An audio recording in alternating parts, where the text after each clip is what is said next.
جی سر.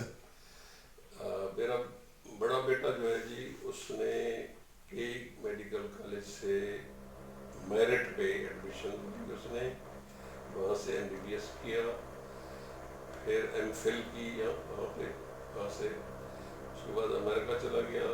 اب امریکہ میں ہے, وہاں سے اس نے پہلے امریکہ کی ڈگری لی, پھر وہاں اسپیشلائزیشن کی نیفرولوجی میں, پھر انٹرنل میڈیسن میں نیفرولوجی کی, اور اب امریکہ کی اس میں ایک ہاسپٹل میں وہ کام کرتے ہیں آج کل.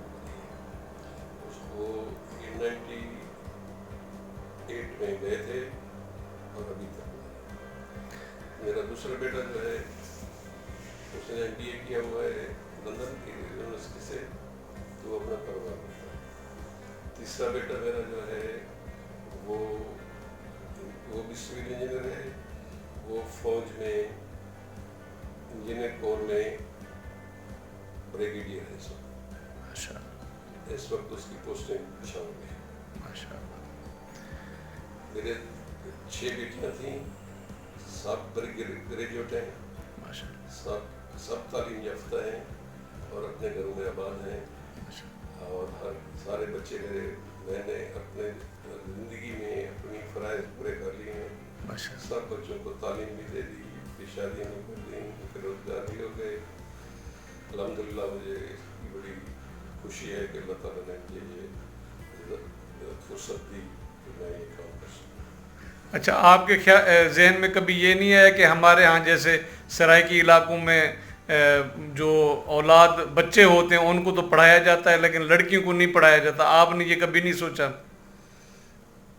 میرے سامنے جام پور کے سردار رب نواز خان درانی کی مثال موجود ہے. انہوں نے بچیوں کو پڑھایا, وہ بچیاں انہوں نے اعلیٰ تعلیم حاصل کی, اور میں نے اپنی جو فیملی کو لاہور میں 73 میں سیٹل کیا تھا, اس وجہ سے کیا تھا کہ وہ تعلیم حاصل کریں, کیونکہ لاہور تعلیم کا مرکز ہے. اور انہوں نے اچھے اسکولوں میں تعلیم حاصل کی, اچھے کالجوں میں پڑھے, اور مجھے بچیاں بھی ہماری میڈیکل کالج میں اور دوسرے بڑے کالجوں میں پڑھی. اچھا, آپ نے انٹرویو سے پہلے بتا رہے تھے کہ آپ اسکارپ اسکیم میں رہے ہیں بطور چیف انجینئر اور جنرل منیجر مظفر گڑھ رحیم یار خان میں.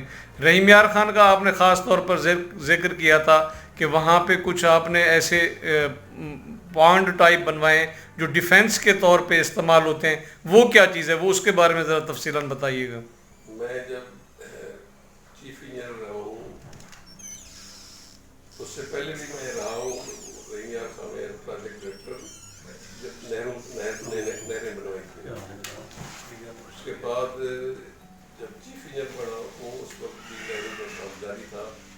نہریں ہم نے ایک نئی نہر بنائی عباس شاہ کینال کے ساتھ پیرلل, کچی ہے مطلب پکی نہیں ہے, تو وہ چوڑستان تک جاتی ہے, قاسم بلا تک. اور اس کے بعد فیڈر ہے, صادق فیڈر, عباس شاہ فیڈر, ان کو مکم کیا, ان کو سسٹم کے ساتھ جوائن کیا. پرانا جو ایجوکیشن سسٹم ہے, سسٹم کو رینوویٹ کیا سارے کو.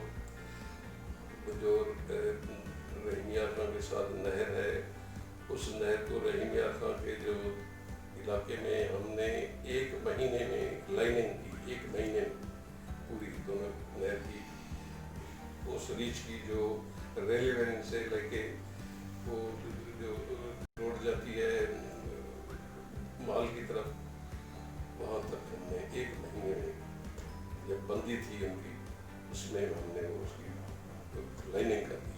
اچھا, بریک لائننگ. صحیح. تو اس سے ڈیفنس مضبوط ہوا ہے پاکستان میں. میں عرض کروں, اس کے بعد جو ہے ٹیوب جو ہے اس میں ہم نے ڈرینیج سسٹم بنایا, تو اس میں ٹیوب ہیں, ٹیوب جو ہے ان کا پانی جو ہے وہ کھارا پانی ہے, تو وہ ڈرینوں میں جاتا ہے. ڈرینیں جو ہے وہ پھر جاتی ہیں پانڈس میں. پانڈ میں جو ہے وہ پانڈ جو ہم نے بنائے ہیں وہ 6 پانڈ تھے, ان کو جو ہے آپس میں ملا دیا, اور وہ ہمارا تو اس وقت یہ آئیڈیا نہیں تھا. ہم نے تو صرف پانڈ ایویپوریشن پانڈ اس لیے بنائے تھے کہ جو پانی اس میں جاتا ہے وہ ایویپوریٹ ہو جائے. لیکن بعد میں ڈیفینس ورم نے وہ ٹیک اوور کر لیا اور ان کی ڈیفینس لائن بن گئی اور وہ ٹیوب ویل بھی انہوں نے لے لیے, ڈرینری انہوں نے لے لی, وہ پانڈ بھی لے لیے اور انہوں نے آگے ایکسٹینڈ بھی کر دیا اپنے طور پہ سندھ میں. تو یہ ایک بڑی مضبوط ڈیفینس لائن بن گئی ہے. مقصد چولستان جو ہے ڈیفینس کے لحاظ سے محفوظ ہو گیا ان پانڈس کی وجہ سے. چولستان وہ یہ رحیم یار خان باڈر. اچھا رحیم یار خان باڈر. اور آگے وہ سندھ والا بھی ہوتا. اچھا یہ جو سکارپ سکیم تھی اس کا پاکستان میں زراعت کے اوپر کیا اثرات مرتب ہوئے؟ یہ اصل میں سکارپ کا مطلب ہے سینیٹری کنٹرول اینڈ ریکلیمیشن. تو زمینیں جو تھیں وہ شور زدہ ہو گئی تھیں, پانی اوپر آ گیا تھا, اس کے لیے اسکیمیں اس طرح بنی کہ بھائی پانی کو نیچا کریں اور ان کو جو ہے ریکلیم کریں لینڈس کو, تاکہ ایگریکلچر کے لیے یہ سارا اسکیم تھی. تو اسی سلسلے میں سارا کچھ ہوا. اور پنجاب میں 6 پروجیکٹ تھے, 6 مظفر گڑھ رحیم یار خان.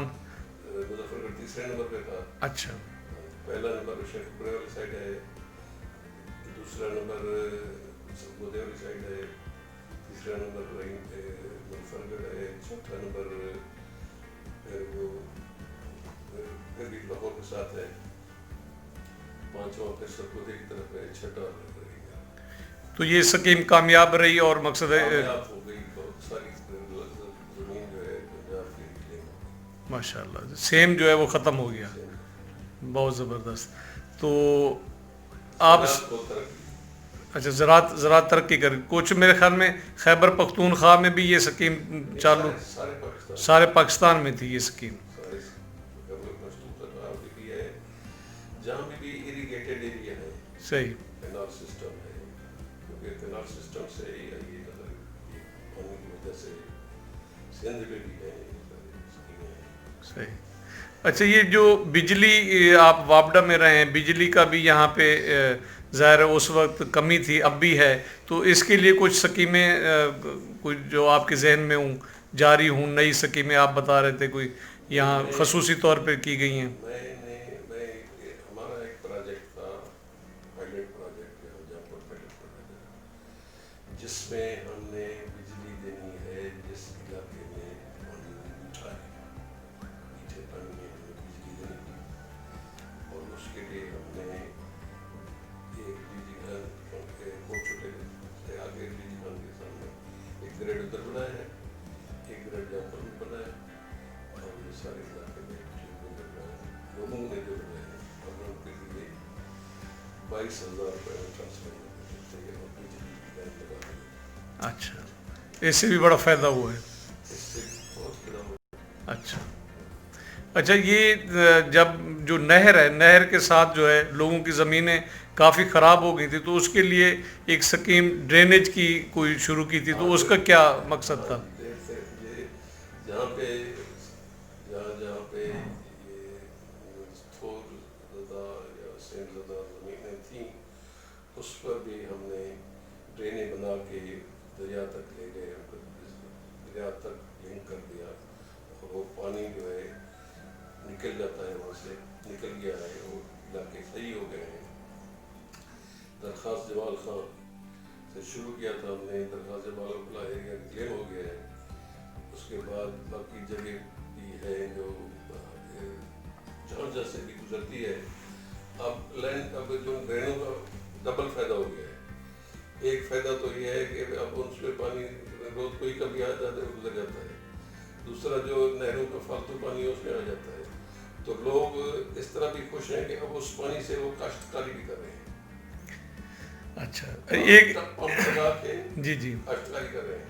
جب پانی کی شارٹیج ہوتی ہے پانی ادھر سے ایک تھوڑا سا سردار صاحب سخت سوال کرنے جا رہا ہوں, اگر آپ شفقت کریں تو اس کا جواب دیجیے گا. کہتے ہیں کہ جو نواب مشتاق گرمانی صاحب تھے